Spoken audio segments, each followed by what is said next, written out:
भूल भुलैया जंगल के बीचों बीच एक महल खड़ा था, जिसे हमेशा के लिए गहरी सांझ ने घेर रखा था। इस महल में डस्कवेल नाम का एक राज्य था, जहां राजा एल्ड्रेड और रानी सेराफिना का राज्य था। उनकी सुंदरता और शान के पीछे एक गहरा रहस्य छिपा था। कहा जाता था कि महल श्रापित है, एक ऐसा स्थान जहां सूरज पूरी तरह कभी नहीं उगता और परछाइयां असामान्य रूप से लंबी होती हैं। इस श्राप की शुरुआत पीढ़ियों पहले हुई थी, एक रहस्यमय वस्तु, छाया का ताज से। कहा जाता था कि यह ताज पहनने वाले को असीम शक्ति देता है, लेकिन इसके बदले हर पूर्णिमा की रात एक बलि लेता है।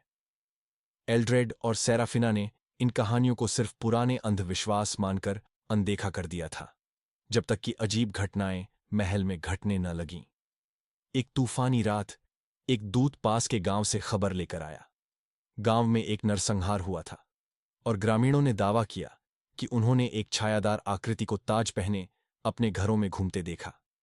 उस आकृति का वर्णन न तो राजा से मेल खाता था, न रानी से, लेकिन अफवाहें तेजी से फैल गईं। हर पूर्णिमा की रात महल के भीतर कोई न कोई गायब हो जाता। कभी कोई सेवक, कभी कोई सैनिक, तो कभी कोई उच्च अधिकारी।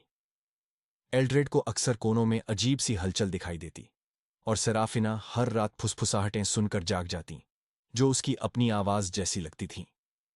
सच का पता लगाने के लिए राजा और रानी ने महल के निषिद्ध भाग में जाने का निश्चय किया। यह हिस्सा सदियों से बंद था और कहा जाता था कि वहीं ताज का रहस्य छिपा है। हाथों में मशाल और दिल में डर लेकर उन्होंने जंग लगे दरवाजों को खोला और अंधेरे गलियारे में उतर गए। जैसे जैसे वे नीचे गए, हवा भारी और ठंडी होती गई। वे एक विशाल कक्ष में पहुंचे। कक्ष के बीच में एक मीनार थी और उस पर छाया का ताज रखा था, जो किसी जीवित चीज की तरह चमक रहा था। जैसे ही एल्ड्रेड ताज के पास पहुंचे, एक गहरी गुर्राहट गूंजी। परछाइयां एक भयानक रूप लेने लगीं, मानव और दैत्य का विकृत मिश्रण, जिसकी आंखें नफरत से जल रही थीं। वह प्राणी गरजा, उसकी आवाज किसी अंधेरी खाई से आती हुई लग रही थी। तुमने इस ताज को पहना, पर इसके श्राप को नहीं समझा। तुमने अपनी प्रजा के प्राणों से मुझे खिलाया, पर मेरा पेट कभी नहीं भरता। अब तुम्हारी बारी है। इससे पहले कि एल्ड्रेड या सेराफिना भाग पाते, परछाइयां जीवित हो गईं और उन्हें अपनी गिरफ्त में ले लिया। उनके चीखों से महल गूंज उठा। रानी सेराफिना ने अपने हाथ से मशाल गिरा दी।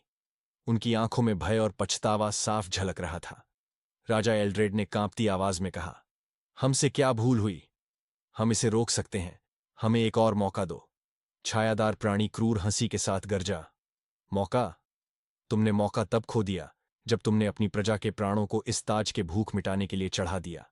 लेकिन अगर तुम चाहो, तो इस श्राप को समाप्त करने का एक तरीका है। एल्ड्रेड और सेराफिना ने एक दूसरे की ओर देखा। उनके भीतर आशा की हल्की किरण जगी। कैसे? एल्ड्रेड ने कांपते स्वर में पूछा। प्राणी ने धीरे धीरे कहा, ताज के मालिक को अपनी सबसे प्रिय चीज बलिदान करनी होगी। केवल तभी यह श्राप समाप्त होगा। लेकिन याद रखना, यह बलिदान तुम्हारे जीवन से भी बड़ा होगा। एल्ड्रेड और सेराफिना समझ गए कि यह बलिदान किसी भौतिक वस्तु का नहीं, बल्कि उनके प्रेम का होगा।